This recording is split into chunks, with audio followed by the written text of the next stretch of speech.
السلام علیکم ورحمۃ اللہ وبرکاتہ۔ قرآن حدیث ود نذیر چینل میں آپ کو خوش آمدید کہتا ہوں۔ امید کرتا ہوں سب ساتھی خیر و عافیت سے ہوں گے۔ دوستو، آج ہم اسلام کی بنیادی باتیں حصہ اول سے صحابہ کرام علیہم الرضوان کے متعلق پڑھنے جا رہے ہیں۔ پڑھنے سے پہلے آپ سے گزارش ہے کہ آپ اگر ہمارے چینل پر نئے ہیں، چینل کو سبسکرائب کریں، بیل آئیکن کو بھی ضرور دبائیں تاکہ ہر نئی ویڈیو آپ تک بآسانی پہنچے۔ اور اگر آپ آن لائن قرآن مجید اور اسلام کی بنیادی چیزیں سیکھنے کے خواہش مند ہیں تو ڈسکرپشن میں ہمارا نمبر دیا گیا ہے، ہمارے ساتھ رابطہ کریں۔ تو آئیے شروع کرتے ہیں۔ اعوذ باللہ من الشیطان الرجیم، بسم اللہ الرحمن الرحیم۔ صحابہ کرام علیہم الرضوان۔ سوال نمبر 1 ہے، صحابی کسے کہتے ہیں؟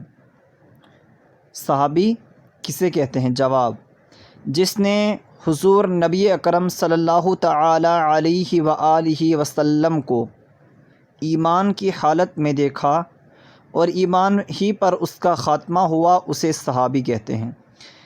جس شخص نے حضور صلی اللہ علیہ وسلم کو ایمان کی حالت میں دیکھا اور ایمان کی حالت میں دیکھنے کے بعد اس کا خاتمہ ایمان پر ہی ہوا تو اسے صحابی کہتے ہیں۔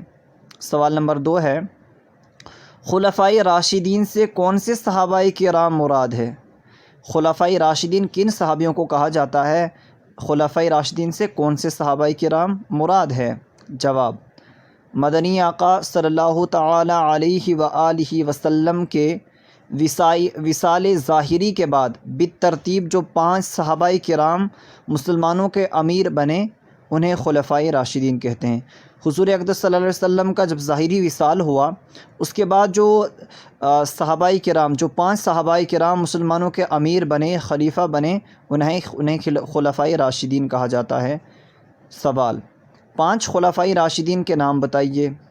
جواب، امیر المؤمنین حضرت سیدنا ابو بکر صدیق، امین حضرت سیدنا عمر فاروق اعظم رضی اللہ تعالیٰ عنہ، یہ دوسرے خلیفہ ہیں۔ نمبر 3، امیر المؤمنین حضرت سیدنا عثمان غنی رضی اللہ تعالیٰ عنہ، اور نمبر 4، امیر المؤمنین حضرت سیدنا علی المرتضیٰ کرم اللہ تعالی وجہہ الکریم، اور نمبر 5، حضرت امیر المؤمنین حضرت سیدنا امام حسن مجتبی رضی اللہ تعالی عنہ۔ سوال، چند صحابہ کرام رضی اللہ تعالیٰ عنہم کے نام بتائیے۔ جواب، چند صحابہ کرام رضی اللہ تعالیٰ عنہ کے نام یہ ہیں۔ نمبر 1، حضرت سیدنا امام حسن رضی اللہ تعالیٰ عنہ۔ نمبر 2، حضرت سیدنا امام حسین رضی اللہ تعالیٰ عنہ۔ نمبر 3، حضرت سیدنا عبداللہ بن عباس رضی اللہ تعالیٰ عنہما۔ نمبر 4، حضرت سیدنا عبداللہ بن عمر رضی اللہ تعالیٰ عنہما۔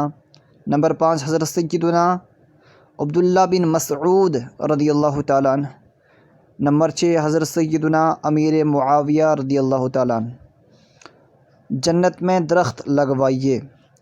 پیارے مدنی منو، وقت کی اہمیت کا اس بات سے اندازہ لگائیے کہ اگر آپ چاہیں تو اس دنیا میں رہتے ہوئے صرف 1 سیکنڈ میں جنت کے اندر درخت لگوا سکتے ہیں، اور جنت کے درخت لگوانے کا طریقہ بھی نہایت ہی آسان ہے۔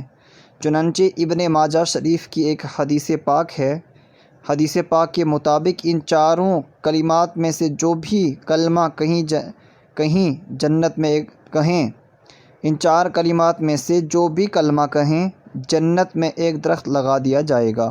وہ کلمات یہ ہیں، سبحان اللہ، الحمدللہ، لا الہ الا اللہ، اللہ اکبر۔ جو بھی شخص ان 4 کلمات میں سے کسی ایک کو کہے تو اس کے لیے ایک بار کہنے کے بدلے میں جنت میں 1 مرتبہ ایک درخت لگا دیا جاتا ہے۔ تو امید کرتا ہوں آپ کو یہ ہماری ویڈیو اچھی لگی ہے۔ اگر اچھی لگی تو لائک ضرور کریں اور کمنٹس میں ہماری حوصلہ افزائی کریں، اور اگر ہماری پڑھانے میں کوئی غلطی ہو رہی ہے تو آپ ضرور اصلاح کریں، آپ کی اصلاح قبول کی جائے گی۔ ویڈیوز کو شیئر کریں تاکہ دوسرے لوگ بھی جڑ کر ثواب دارین حاصل کر سکیں۔ صلو علی الحبیب صلی اللہ تعالی علیہ وسلم، صلو علیہ الصلاۃ والسلام علیک یا رسول اللہ صلی اللہ تعالی علیہ وسلم۔